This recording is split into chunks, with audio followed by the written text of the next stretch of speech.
You're listening to the Deadly Uncle Podcast, a safe space for deadly uncle conversations. We have Emil Starlight all the way from Tsuut'ina First Nation. Yes, Emil has experience in the music business. He's got experience with film and video, and he was even on council back in the day. So he tells us a little bit more about that. It's going to be a wonderful show. Okay, Danit'ada says Emil Starlight. My name is Emil Starlight. My Tsuut'ina name is Agecoutay, means red feet or red foot, and I'm from the Tsuut'ina Nation. I'm from the Tsuut'ina Nation. This is what I was told. I'm from the Tsuut'ina Nation when I'm in Calgary, but when I'm with my dad's family, I'm Bush Cree from Edmonton.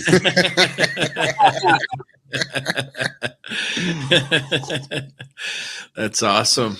So you grew up in the in the Alberta area, in Calgary, in Mokinsis is what they say, right?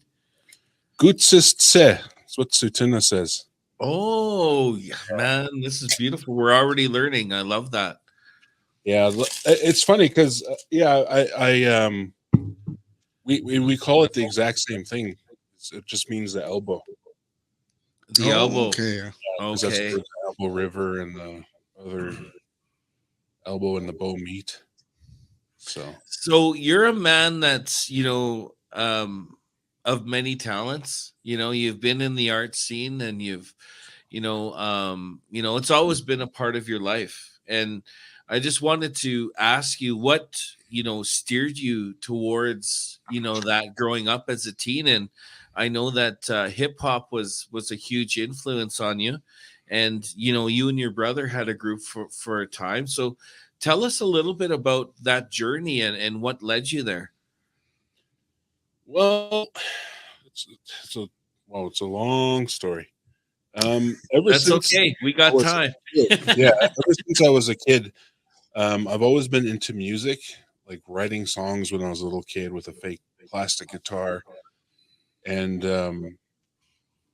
then when I was a little older, 16 to 18, I was in a band, lead singer for a band, and I was really just always into music.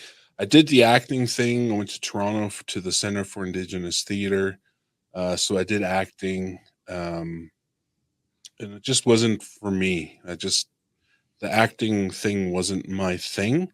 I mean, I love to do it, but it just it didn't stick like with my brother who's still currently acting. But yeah, I kept coming back to music, no matter where I was in life, no matter where I was in North America. I used to live in Toronto for Center for Indigenous Theater, and I lived and did radio in Whitehorse when I lived up there. So, and it all kept coming back to music, no matter what I did. Music was a big thing for me, and I think I keep cutting out. Give me 1 second here. I think I just have to turn up my mic a little bit. My noise is down. My noise gate is on just a little bit strong. But yeah, like I said, I kept coming back to music, and it's funny that the time I didn't know my brother was into hip hop. Because he was in Toronto and I left Toronto for it was supposed to be my third year. I left Toronto to be in Whitehorse. And he started writing music and I started writing music. And this was around 2001, 2002. And yeah, and then we just realized we're both doing hip hop. We weren't even like, my brother and I are always really close, but this is one of those things that we never talked about. So when I left Whitehorse, I performed and recorded my first ever song, and it was called "Leaving the Horse." And yeah, when they started recording me, they're like, "Oh, that's gonna be a thing." which I don't think it ever was. So, thank God. So I did that, and then I went home, home heartbroken, but like just my brother was in Toronto doing his thing, and so I started making beats. I started making instrumentals, and my brother came home for Christmas, and that's when we realized we were both doing music, and I was like, what the hell? So then, we're just hanging out with the boys, freestyling, going out, freestyling at parties, freestyling in the car. And then we started to record, and we recorded on like old karaoke, like those old karaoke boxes where it's just 2 tape decks. And my brother for Christmas, he got a piano. I think it was like a Korg, or Korg is kind of up there, but I think it was like a Yamaha or something from Walmart. And you were able to just play. So he bought me a drum machine for Christmas, and I played with that, and I programmed it. And then our first tracks were me literally playing. I had to teach myself how to play piano. I never knew how to play it. So I had to play our the instrumental right through for as many bars as I could. and then switch the tape, and then do the next track, the bass, switch the tape, do the horn, switch the tape, to the piano. And if I messed up right at the end of a take, I'd have to scrap that whole thing right from the start.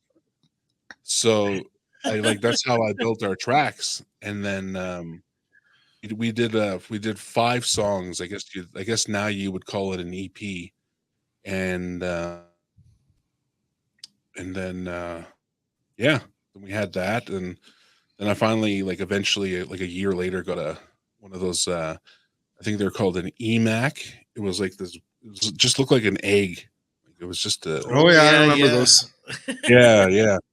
It had no fancy colors like those colored ones, the IMAX, but it was just an egg called an EMAC. And so that's what I started making our instrumentals on, our recordings, and all that. And we haven't had Curt, you were there when I still had the mattresses for a vocal booth. Yeah. That was towards the end. I'm only laughing because I've actually seen that done before.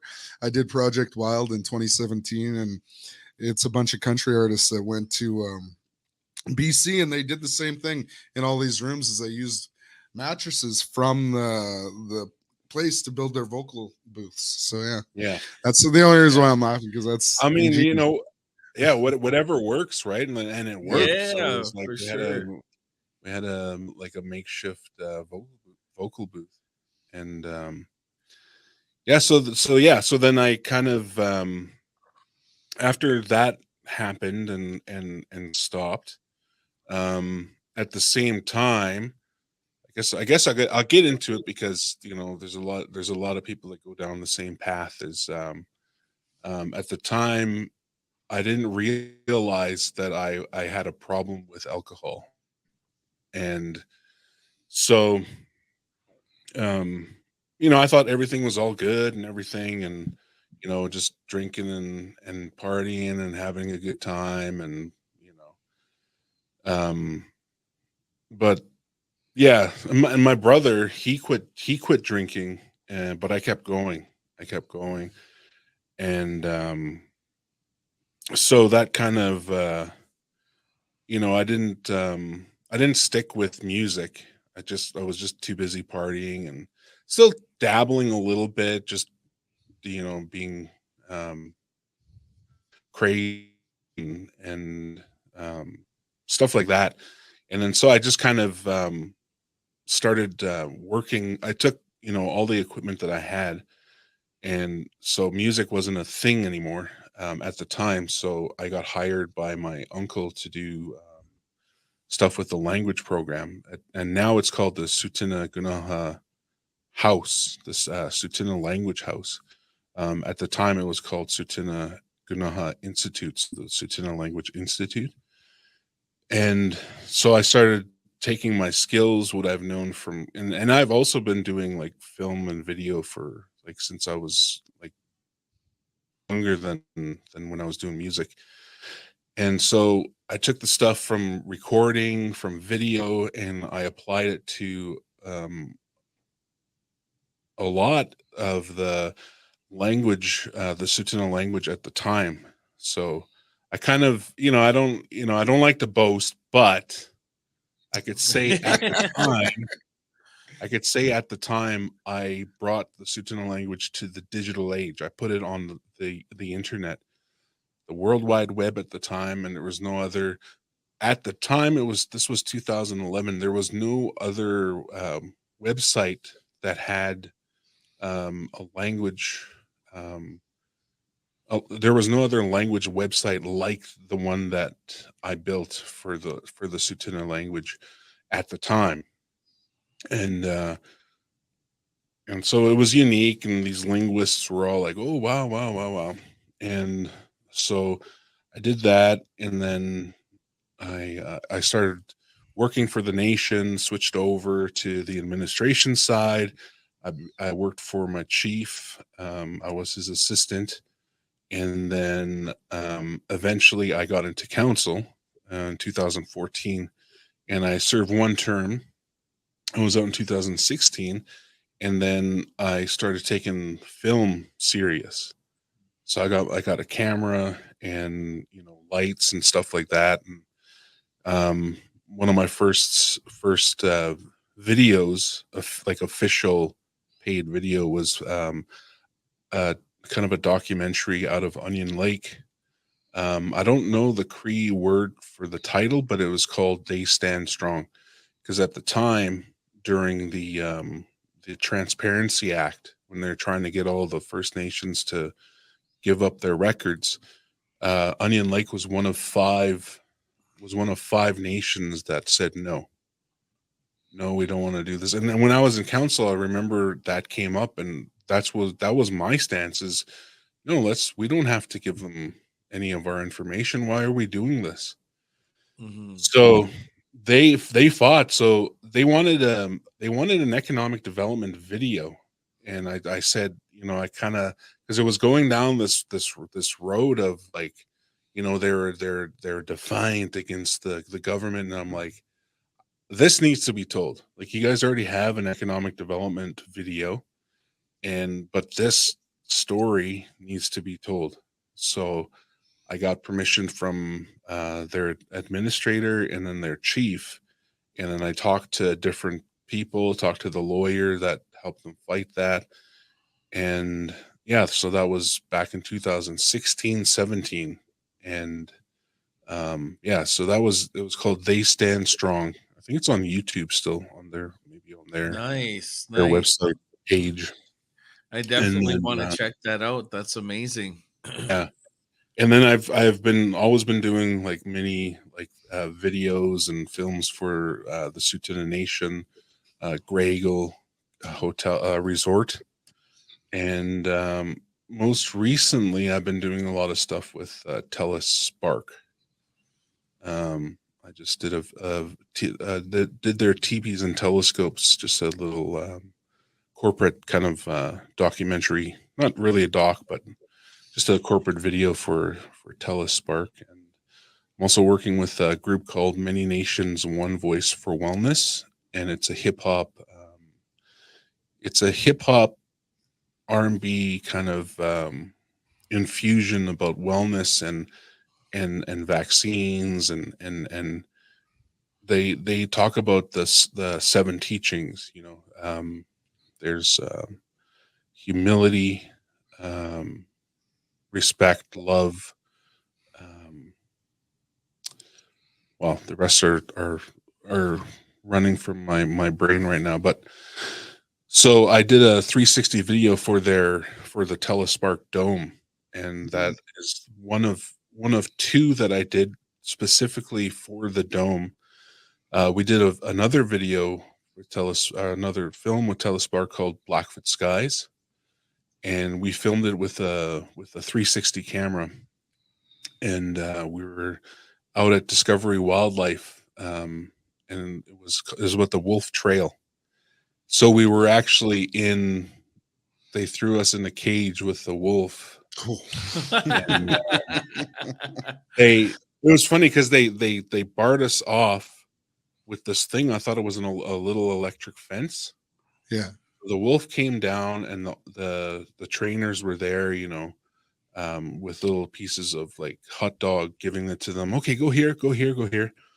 Had the camera set up over there, and at first, when we first got there, like they showed us the cage, and I was like, oh, okay, we could film from here. That's no problem. And then when we got there, our little thing was in the cage, and I was like, "Are you kidding? We're recording in with the wolf?" And then they're like, "Oh no, you got this protective thing." And then they told me when we were done that protective fence wasn't even live. It wasn't electrified or nothing. It was just made to look like that. And I was like, "Holy crap!" And I was like, I want danger pay for that. the very first thing the wolf did was went up to the camera, sniffed it, and then put it in its mouth. So it was Wow, first shots, and it was like, wow. So yeah, so That's we a shot yeah, you so never we get again. yeah, so we did that, and so there's only two films made for the dome, and it's a really weird process to edit. Luckily I'm not editing that one because that would have been the one I am currently working on and almost finished will be released in March. Getting everything right in like the dome footage. I only have a screen that's like this big to see. Like I don't have a dome that I can edit with. Mm-hmm. So long story short, I have to have everything micro, like perfect and fitting right and look good. So I'm currently editing that. And then what's funny is the group of individuals, the Many Nations One Voice crew, consists of rappers, singers, storytellers, dancers, poets. So I'm watching these artists, these talented artists.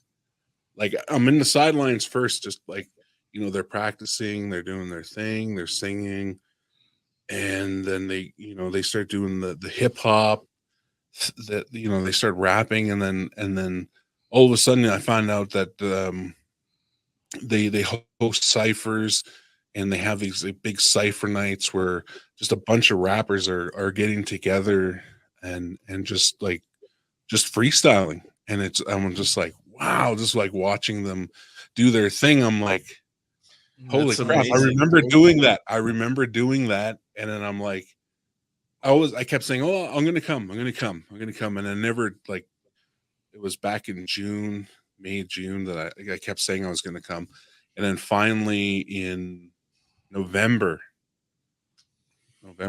maybe September, October, and anyways, I finally went, and I was so shy because I never freestyled in front of anybody. I kind of freestyled to myself, but then there was a big group of artists, and they hand me the mic, and I try to hand it off, and they're like, oh, and I'm like, for real? Oh, okay.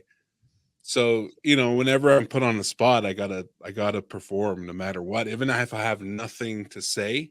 I gotta try something. So I That's just went awesome. with it, and I sat in the cipher and I did it, and people were like, "Wow!" Like him, and like not a lot of people know me. And then it's funny, at this one event, this little one of our releases for Blackfoot Skies, which was released at the Globe for like just for the actors and friends and family. One of the actors' friends remembers me from New Tribe magazine way back in 2009, 2008. I don't remember, but it was he's like, did you used to have a rap group? Or did you used to rap? I was like, yeah. Your group was the Brothers Grimm. It's like, yeah, that's you. That is you.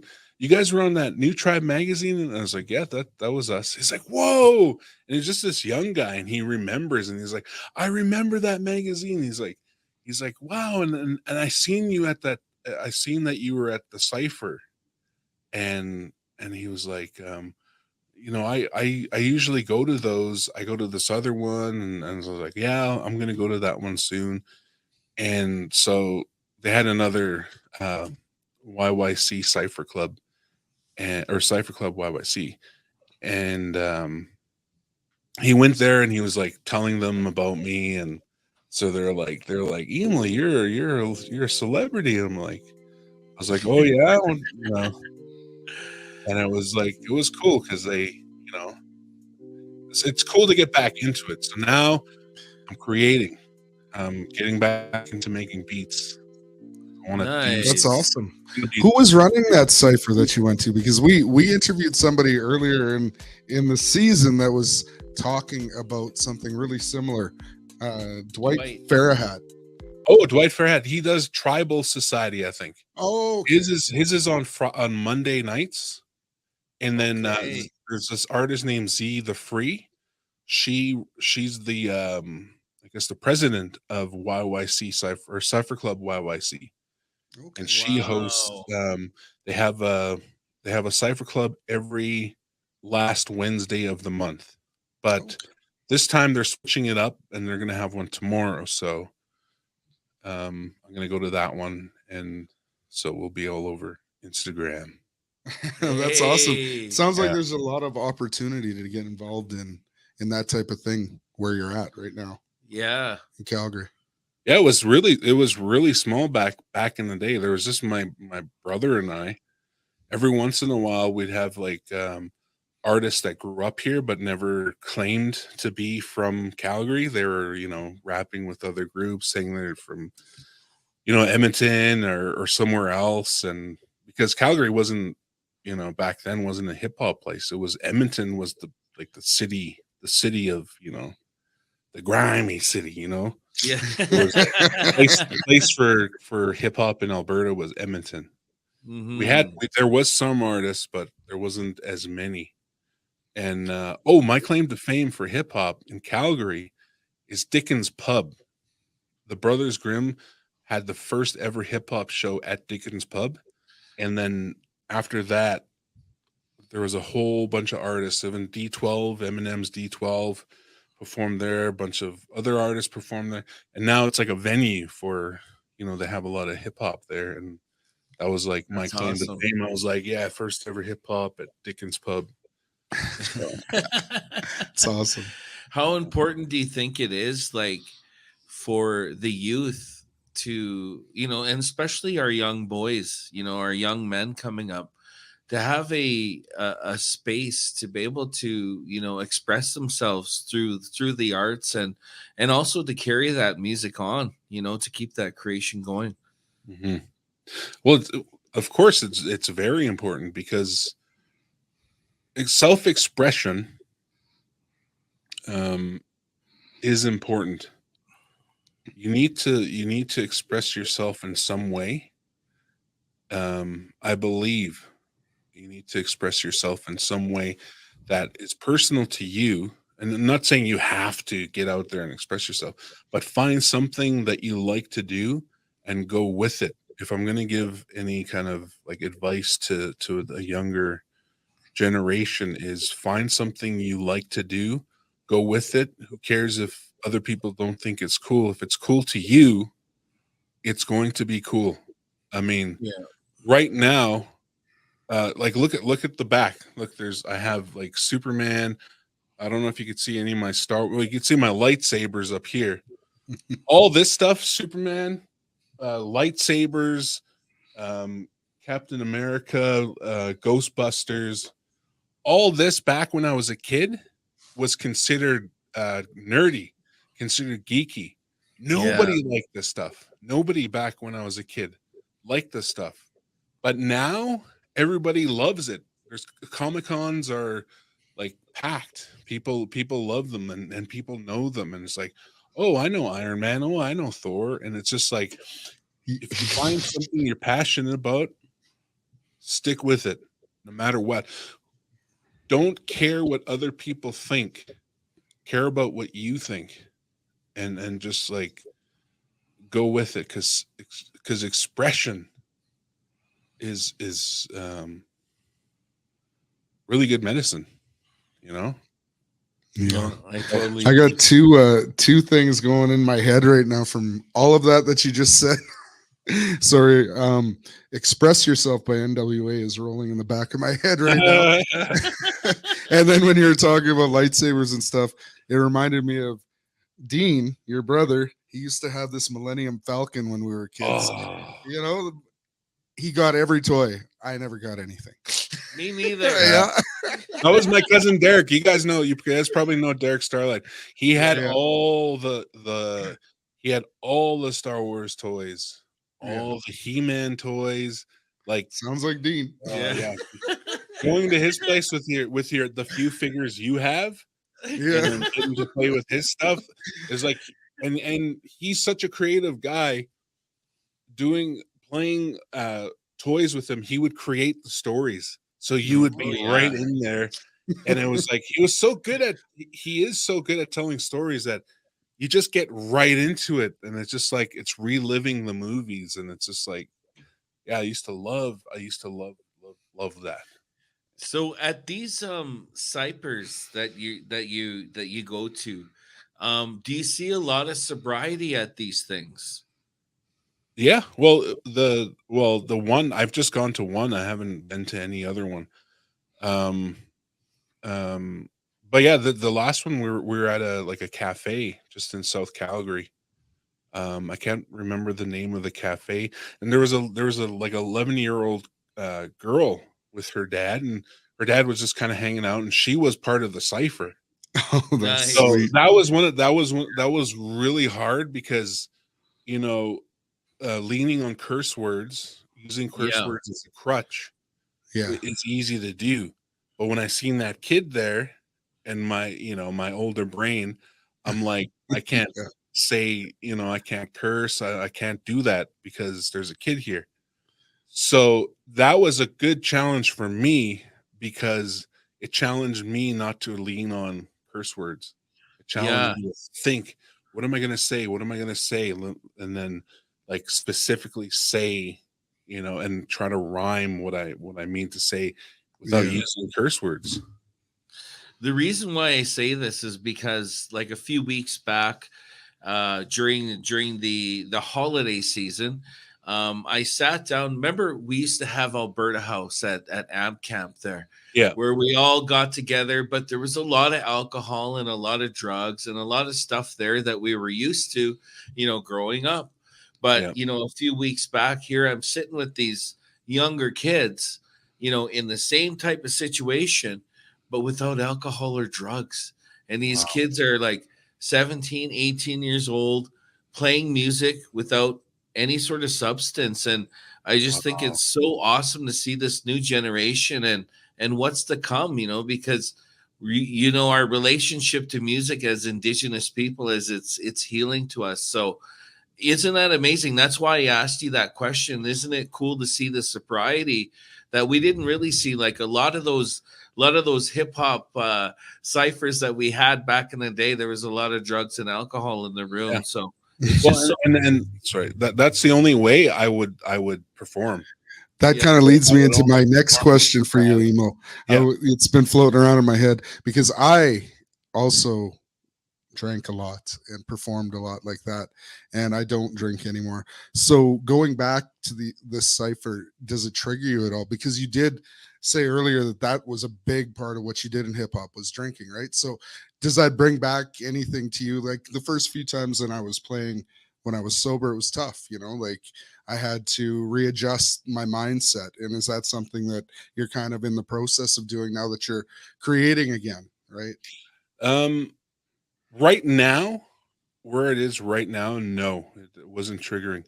But there was a couple of shows my brother and I did for some friends there was one show we did, I think it was 2010 or 11, and we performed our old songs, and it was like, everybody was drinking, and it was just like, Yeah. it was weird. We could still perform, our songs, but it was kind of like, okay, we're both sober, and it was a little uncomfortable. It was Yeah. actually, yeah, Curt, you were there. I asked you if you had hair gel. My hair was a little rough. And it was at Mount Royal. No, was it at? Oh yeah. Okay. Well, yeah, I think it was Mount Royal or somewhere. And but yeah, that was weird. And then we did Dresus's Red Winter release. We did 2 shows with Dresus. And oh no, one for Cowboy Smith, and then a couple like a year later with Dresus. And those ones weren't as bad. Everybody that we used to party and drink with was there, but we weren't partying or drinking. But it was just like, it was like I had no need to drink or anything like that when we did those performances, because it was just like, well, I gotta say, I got a strong foundation because I stopped drinking for my wife. A lot of people say they stop drinking for themselves. I can say that, but that won't be honest. In all honesty, I stopped drinking. My wife was already 20 years sober, and when I first met her, it was my brother's and I's very first show in Edmonton, performing in Edmonton at this place called the Fox, and we were asked to come out, and I was still drinking back then. My brother wasn't, and I met my wife, and I was at the bar, and well, if I first seen her, she was DJing, and when I sat down, I first seen her on stage, I was like, "Holy crap! Wow!" And like I was blown away, like from when I seen her. And then we both ended up at the bar at one point. She was getting a Red Bull, and I was getting a beer. And and the bartender was ignoring her. And then I was like, "Hey, she was here first." And then she's like, "Oh, I'm sorry." So she went and asked her order, and I said, "I'll pay for it." And then so I paid for a drink. And then I was like, and I never get the courage to talk to women. I've never had that ability sober. So then I had a couple just to calm the nerves, but I wasn't inebriated. And then I finally kind of got the courage, and I'm like, "So, how's it going?" And then she was like, "Good." And then she kind of walked away.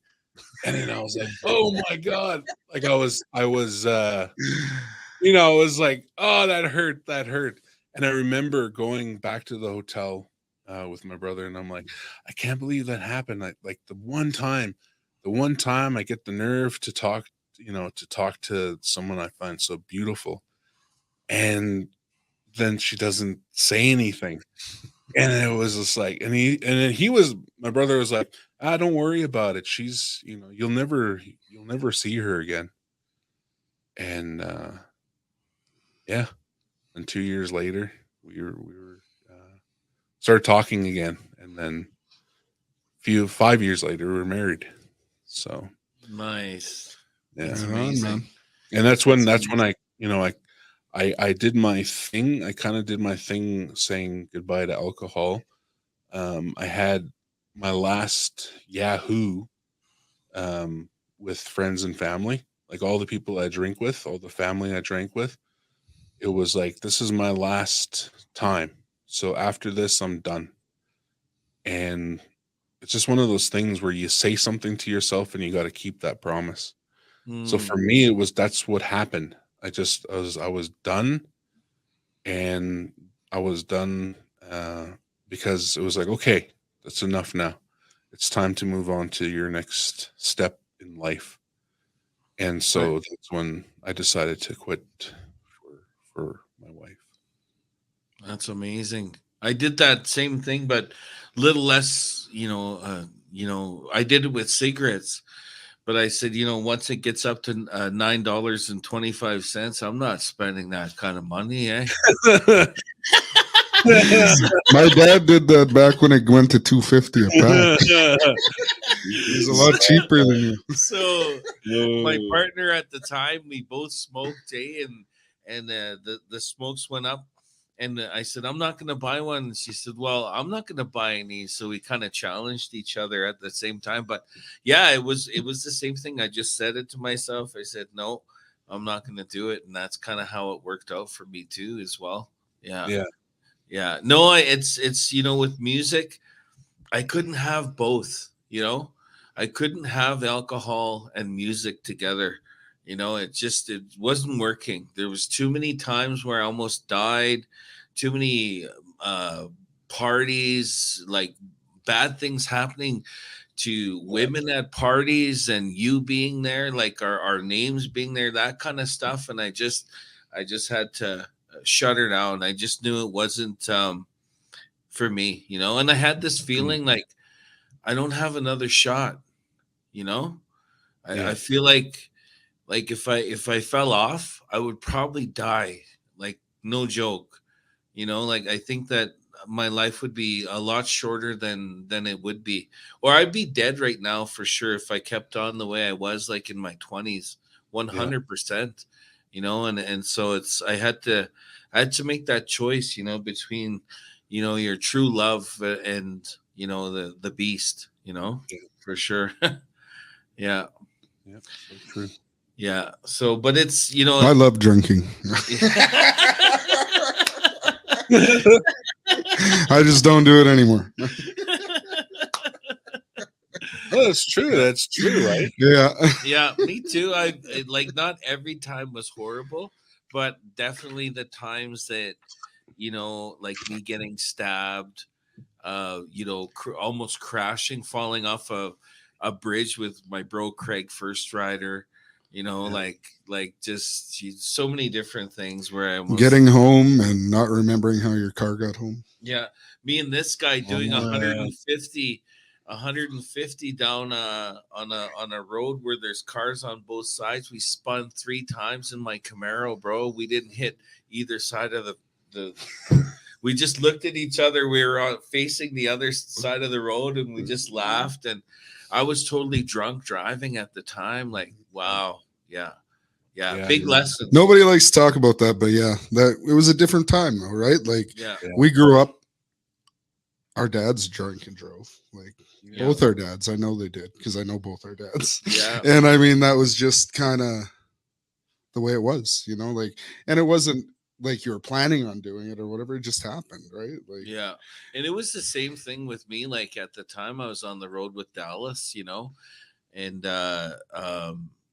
just some bad stuff happened when we were at a party, and we got a call from a detective, and then, like, after that, it was like, yeah, I'm done, like, I'm done. I looked at him and I said, I won't have another drop. I'm done. And so we got to Vancouver for our next show, and it was like for the Olympics, and it was this big thing, and they offered us drinks, and it was my first time where I said, no, I'm done, and this was about like 5-6 days after that whole incident had happened.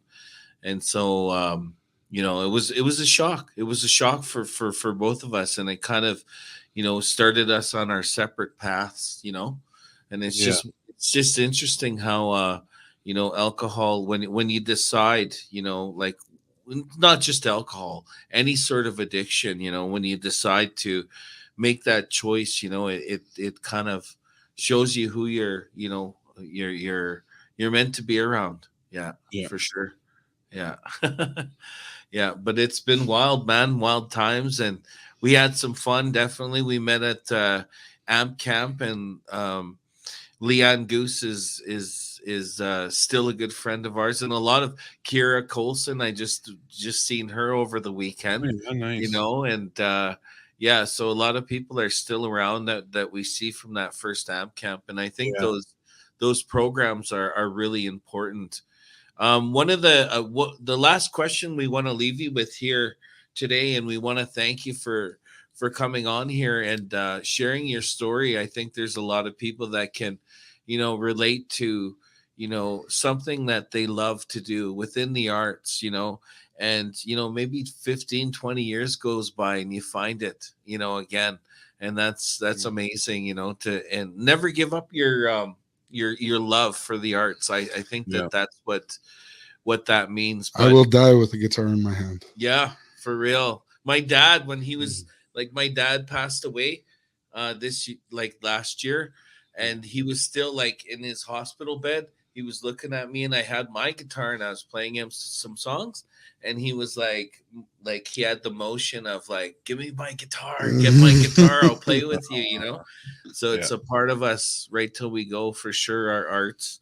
But we want to ask you, how important do you think that it is for every major city across Turtle Island to have a space within our city limits, not on the outskirts, to be able to have our ceremonies, to be able to have funerals, to be able to have wakes, to be able to have, you know, basically like a church, but for Indigenous people.